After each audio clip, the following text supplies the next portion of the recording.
Bonjour et bienvenue sur Résistance Historique.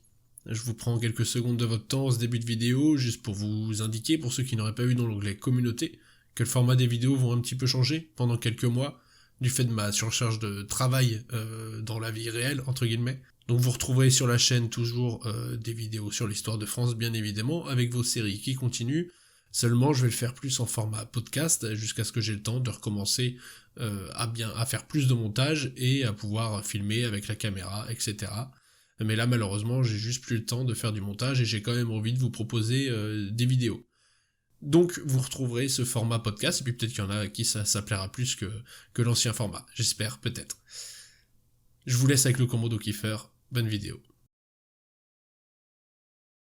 Le premier bataillon de fusiliers marins commando a été constitué en Grande-Bretagne et intégré à la First Special Service Brigade, commandée par Lord Lovat. Ces commandos répondent à une nécessité très tôt entrevue. Le jour de l'assaut contre la forteresse Europe, les Alliés auront besoin de petites unités, légères et mobiles, capables de mener des actions de destruction ou de renseignement derrière les lignes ennemies. Dès le printemps 1942, le général de Gaulle demande à l'amirauté britannique qu'un commando français de 400 hommes existe au sein de ses forces spéciales. Les Britanniques saisissent l'opportunité, d'autant plus volontiers que l'on sait déjà, même si l'on ne sait pas exactement où, qu'un débarquement de grande ampleur aura lieu en France. Des soldats parlant la langue, voire connaissant le pays, sont donc les bienvenus. Philippe Kiefer sera leur chef. Officier de réserve, il se présente comme volontaire et entre dans la marine dès septembre 1939 comme officier du chiffre et interprète, puisque parfaitement bilingue. C'est à ce titre qu'il participe à l'opération Dynamo, l'évacuation de Dunkerque. Dès le 19 juin 1940, il part pour Londres et s'engage dans les forces navales françaises libres le jour même de leur création, le 1er juillet. En 1942, il constitue dans les environs de Portsmouth, avec quelques poignées de volontaires, la première troupe de commandos français. Ils étaient animés d'un fort sentiment patriotique. D'une part parce qu'avec leurs pères et leurs oncles qui avaient combattu pendant la Première Guerre mondiale, ces soldats avaient été éduqués dans une atmosphère très patriote. Ils avaient baigné dans l'idée de la nécessité de protéger la nation, sans forcément grandir dans un esprit revanchard. D'autre part, parce que beaucoup avaient été les témoins impuissants de la destruction de leurs villages et villes lors de l'invasion allemande en 1940. Il y a eu plusieurs vagues de ralliement au commando Kiefer, qui commencèrent dès l'été 1940. Quand une partie rejoignit immédiatement l'Angleterre jusqu'en septembre 1940, d'autres franchirent les Pyrénées entre 1942 et 1943, qui fut l'année la plus importante en termes de recrutement. La troisième vague de ralliement date de début 1944. Le commando Kiefer se constitue donc progressivement au cours de ces 3 afflux de volontaires. Ils se sont entraînés pendant des mois à la demande du général de Gaulle dans la rudeur des Highlands écossaises, dans le château d'Acknacarry, pour être prêts le jour J. Ils sont destinés à réaliser des opérations éclairs sur le territoire français, à l'image du raid sur Dieppe le 19 août 1942, auquel ils participent aux côtés des Britanniques et des Canadiens. Les hommes sont surentraînés. On leur demande d'être endurants puisque l'effort physique sera important le jour du débarquement. Le stage commando, passage obligé pour toutes les recrues, leur permet d'avoir le fameux béret vert et d'être brevetés commando. Puis arrivent les premières rumeurs. Depuis plusieurs jours, les Français ont identifié leur point de chute grâce aux Normands de l'unité. Gwenaël Bolloré se souvient. Sur les photos des objectifs que l'on nous présentait, des Normands ont reconnu les lieux. Le port, c'est Ouistreham. Le Grand Blocos, l'ancien casino. Le point de débarquement, c'est La Brèche, près de Rivabella. La nouvelle cour galope et les Anglais s'affolent. Les incorrigibles Frenchies seront parqués dès lors dans leur camp, avec interdiction formelle de franchir un périmètre de sécurité. À ce moment précis, la terre et la mer semblaient soulevées par un grondement de tonnerre. Bombes de mortier, sifflements d'obus, jappements agaçants de mitrailleuses, tout semblait concentré sur nous. Le 5 juin, c'est le départ en camion. Nous roulons entassés les uns sur les autres, et bientôt c'est le port de Warsash.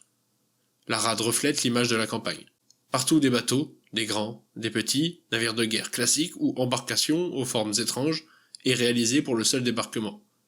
Dans le ciel, pas d'avions. Ils sont loin les avions, au-dessus de la France et de l'Allemagne, où ils portent à l'ennemi des coups décisifs et sanglants. La traversée se fait sous la tempête. Elle aura moins d'incidence sur les Français, surmotivés, que vis-à-vis de leurs amis alliés, ce qui n'empêche tout de même pas le mal de mer de causer de nombreux désagréments. Pendant le trajet, La cornemuse de Bill Millin, embarqué dans le LST 519, galvanise les commandos et rappelle aux nombreux Bretons des 3 troupes leurs origines celtes. Blue Bonnet, Over the Border, illumine les cœurs de ces 177 expatriés, impatients de régler leur compte avec l'occupant. Parmi ceux-ci se trouve le premier maître Jean Couturier, radio du lieutenant Lofi à la troupe 8. Son parcours incroyable l'a conduit de Toulon à Sword Beach. Vers 5 heures, les troupes sont réveillées par le vrombissement de centaines de bombardiers se dirigeant vers les côtes françaises. Quelques minutes plus tard, les innombrables batteries de marine ouvrent le feu sur les ouvrages de plage. C'est un spectacle surréaliste. Les pièces d'artillerie de 5000 bateaux tirent à la même seconde. Le bruit est tel qu'il devient impossible de différencier les rafales de mitrailleuses ou les coups de canon des uns et des autres. Il n'y a plus qu'un effroyable roulement. Notre bateau a repris la route. Seule sa vitesse a pu nous l'apprendre, car le bruit des moteurs se trouve comme gommé. Il est 7h55 quand la barge 527 accoste sur la plage de Sword Beach, à Colville, Montgomery, à l'est du dispositif allié. La rampe s'abaisse. Le capitaine de corvette, Philippe Kiefer, donne l'ordre de débarquer. Ils sont les premiers à débarquer dans ce secteur. Les Britanniques les font passer en tête de convoi. Ils ont eu ces mots: « Messieurs les Français, passez les premiers. » Ce moment, les 177 hommes du commando français en ont rêvé depuis le funeste mois de juin 1940. Les voilà lancés dans la reconquête de leur pays. Leur premier objectif est la Brèche, une position près d'Ouistreham. Après l'avoir prise et détruit le canon de 50 mm qui pilonnait la plage, ils foncent sur la ville avec leurs frères d'armes britanniques et s'emparent de l'ex-casino, ce qui leur permet de contrôler rapidement Ouistreham. C'est une des premières villes françaises à être libérée. À cet instant, 7 Français sont tombés au champ d'honneur et 60 sont blessés, soit 40% des effectifs. Ils s'enfoncent alors dans les terres, traversent Saint-Aubin d'Arquenay pour atteindre leur objectif final, le Pegasus Bridge à Bénouville. Ils y font la jonction avec les troupes aéroportées britanniques. En fin de soirée, les hommes de Kiefer se portent jusqu'à Amfreville, pris sans difficulté. À la tombée de la nuit, les commandos s'installent en position défensive avec le sentiment du devoir accompli. Il faut maintenant consolider la tête de pont pour protéger la construction du port artificiel d'Arromanches. Ces commandos n'ont pas d'armes lourdes, très peu de mitrailleuses et de lance-roquettes.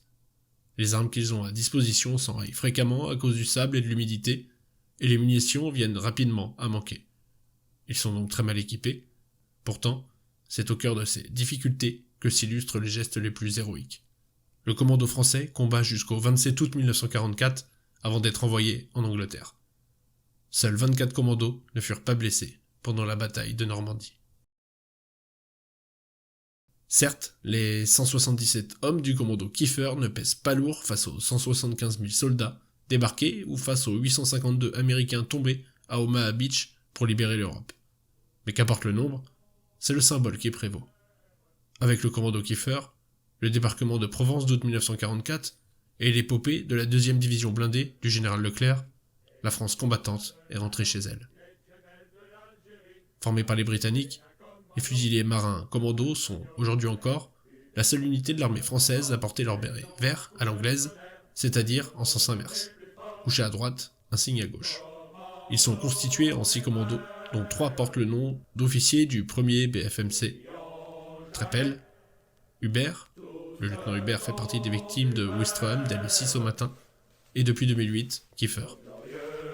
À l'issue de la campagne de Normandie, ils seront déployés aux Pays-Bas, toujours avec le commando numéro 4, du lieutenant-colonel Dawson. Ces combats méconnus furent pourtant plus durs que ceux de Normandie.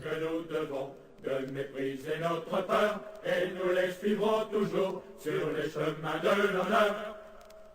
Commandons mes frères, n'oublions jamais tout ce qu'on pu faire. Nos glorieux aînés, commandos de la marine, matelots en mer et mer, profitons du temps de paix pour mieux préparer la guerre. Et si un jour le canon résonnait à nos frontières, en chantant notre chanson, nous saurions bien le faire taire. Commandons mes frères, n'oublions jamais tout ce qu'on pu faire. glorieux aînés.